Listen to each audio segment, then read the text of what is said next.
PUBG mobile 4.0 আপডেটে কিন্তু নতুন 3টা ফিচার্স আনতে যাচ্ছে। তার মধ্যে একটি ফিচার্স হচ্ছে যারা লোয়ার ডিভাইসে গেম খেলো তাদের জন্য। মানে হচ্ছে যারা লোয়ার ডিভাইসে গেম খেলো তাদের কিন্তু ফোন অতিরিক্ত গরম হয়ে যায়, চার্জ তাড়াতাড়ি শেষ হয়ে যায়, তাদের জন্য পাবজি মোবাইল কিন্তু নতুন একটা গ্রাফিক্স সেটিং আনতে যাচ্ছে। সেটা হচ্ছে সুপার স্মুথ গ্রাফিক্স, যেটার ফলে হচ্ছে তোমরা বেশি এফপিএস পাবা। বর্তমানে যে এফপিএস থাকে তার থেকে বেশি এফপিএস পাবা, ফোনের ল্যাগ কমবে আর ফোন গরম হওয়া কম হবে, এতে তোমাদের ফোনের চার্জও বেশি থাকবে।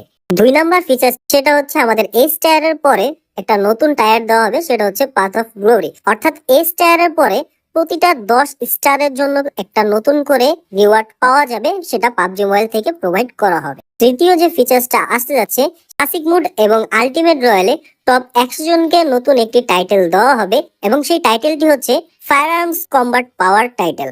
মানে হচ্ছে তোমরা যারা যেই গানে দক্ষ হবে সেই গান বেস অনুযায়ী তোমাদেরকে নতুন একটি টাইটেল দেওয়া হবে।